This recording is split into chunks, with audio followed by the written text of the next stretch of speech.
Katakan Ana, kamu berhak menentukan mahar pernikahan. Saya hanya ingin mengajukan syarat.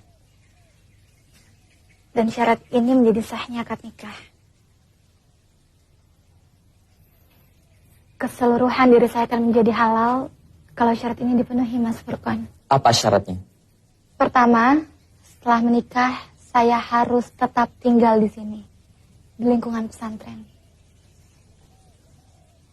Kedua, saya mau dinikahi, tapi dengan syarat, selama saya masih hidup dan masih bisa menunaikan kewajiban saya sebagai seorang istri, maka Mas Furqan tidak boleh menikah dengan perempuan lain.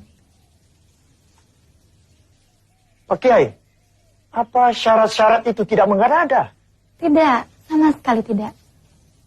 Para ulama telah membahasnya ini panjang lebar. Dan syarat seperti yang saya ajukan adalah sah. Maaf Ana, untuk syarat yang pertama saya rasa tidak ada masalah. Itu sah-sah saja. Tapi untuk syarat yang kedua, apa tidak berarti kamu mengharamkan poligami? Di bagian mana dari perkataan saya yang mengharamkan poligami yang dibolehkan Al-Quran?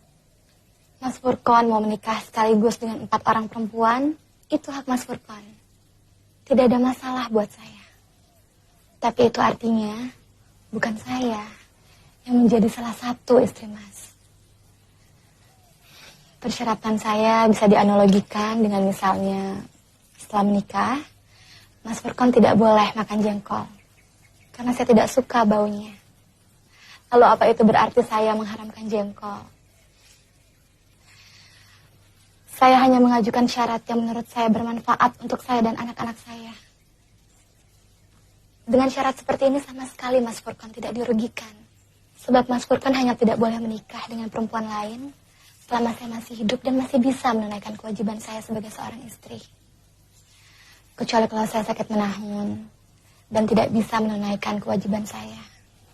Silahkan Mas Furqan menikah lagi. Hal seperti itu diperbolehkan para ulama. Saya belum pernah membaca ada ulama yang memperbolehkan syarat seperti itu. Saya akan ambil kitabnya.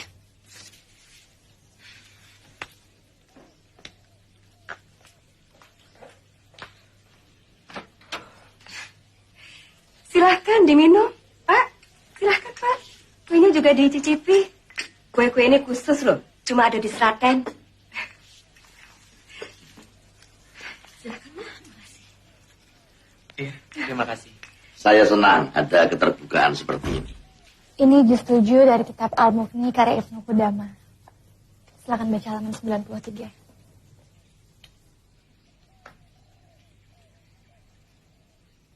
Yang wajib dipenuhi adalah syarat yang manfaat dan faedahnya kembali kepada istri. Misalnya sang suami tidak akan mengeluarkan istri dari rumahnya atau dari kampungnya. Tidak bepergian dengan membawanya atau tidak akan menikah atasnya. Syarat seperti ini wajib ditepati oleh suami untuk istri. Jika suami tidak menepati, maka istri berhak minta dihapuskan nikahnya. Hal seperti ini diriwayatkan dari Umar bin Khattab radhiyallahu an dan Sa'ad bin Abi Waqqas, Muawiyah dan Amr bin As. Saya hanya ingin seperti Fatimah, putri Kanjeng Nabi, yang seumur hidupnya tidak pernah dimadu oleh Sayyidina Ali bin Abi Thalib suaminya. Saya ingin seperti Siti Khadijah, yang selama berumah tangga dengan Rasulullah SAW juga tidak pernah dimadu. Sungguh saya tidak mengharamkan poligami, tapi inilah syarat yang saya ajukan. Jika disetujui, akad nikah bisa dirancang untuk dilaksanakan. Jika tidak setuju, tidak apa-apa. Silakan Mas Furqan memilih gadis lain yang mungkin bersedia tanpa mengajukan syarat apapun.